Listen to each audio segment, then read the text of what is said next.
Hey guys, Steve Zonardo here with Remax West Zonardo Associates. Happy Monday morning. Just a real quick update on the market. Current inventory right now, we're at 10,800 units, up about 600 from last week, and the sales are still pretty strong. We're at 1,636 sales in the last 7 days, so it's still pretty good.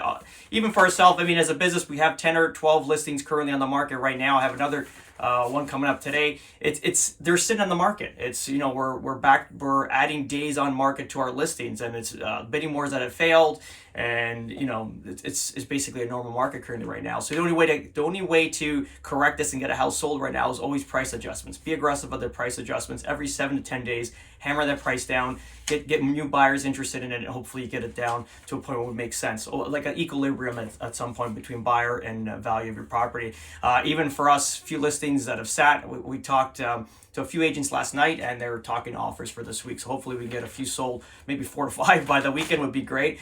Talking about real estate and things that can affect real estate. So the Ontario government is introducing a non-resident speculation tax increase, rather, because this was introduced in 2017 by Kathleen Wynne, and you know everyone thought this is what flattened the market in 2017. It wasn't. The market was dead before she even announced this.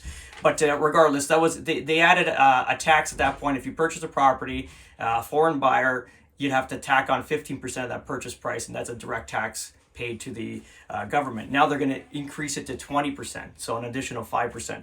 I think, to be honest, at the end, when we were looking at the last 2 years, let's talk about this huge hype in real estate. You know, personally, I'll sell between 40, 50 deals a year. And I have not dealt with a foreign buyer in the suburbs and in the north and up to Toronto. The only thing I can see where this is causing a problem is maybe in condominiums and new construction, because I don't deal with that market too often. But in my market, personally, I don't see this at all. So I'm not sure what this is really going to stop or slow down. I think this is obviously posturing and trying to just create some sort of scapegoat and blame something. Say, oh, it's the foreign buyers that are causing this mess, not the printing of money, the inflation, the lowered interest rates that kind of make everyone go nuts on the lack of inventory we have.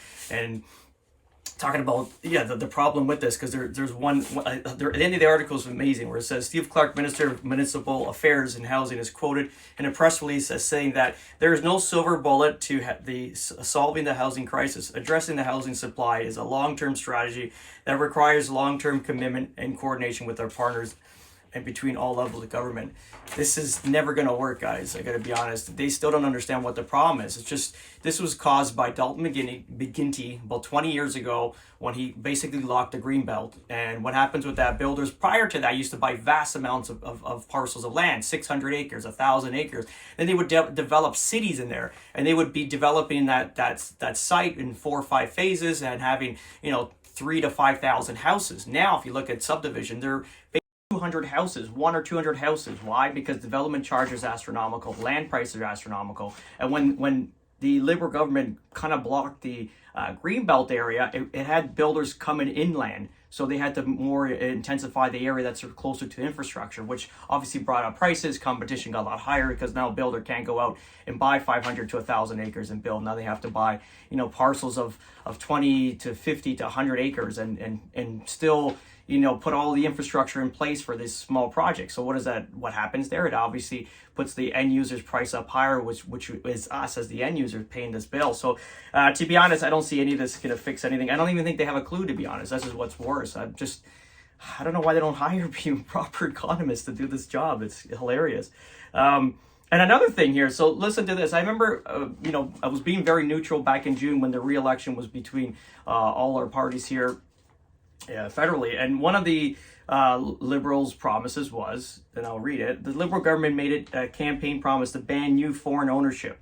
So basically what that means is, obviously we're onboarding literally 400,000 new migrants to the country. What that did for them is that they were not able to buy property for 2 years, which obviously gave us as Canadian residents opportunity to buy our own real estate without massive more competition, because there's already a shortage of houses, as we know now and as we just experienced. So now imagine onboard another 400,000 residents. And to be honest, a lot of this will be reside in the Golden Horseshoe, because this is where, let's say, the power of Canada is. So everyone wants to come into here. There's employment. There's a whole bunch of stuff happening in this part. So let's say half of this number does come to the Golden Horseshoe. That's another 200,000 people putting pressure on the market. So it was good what they were saying, is that they're going to ban it or hold them back for 2 years, have them like a pure resident, someone that's going to be your long-term, and then they'll be able to buy. But bear with me here.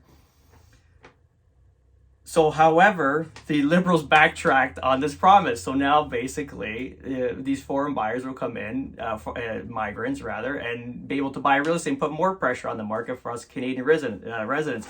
So there's another promise politically that failed, and we were definitely lied to. So it is what it is. We'll play it by ear. This is not the first time we've been bullshitted by the governments. But ultimately, guys, have a great day. If you have any questions, always reach out at 647-962-4372.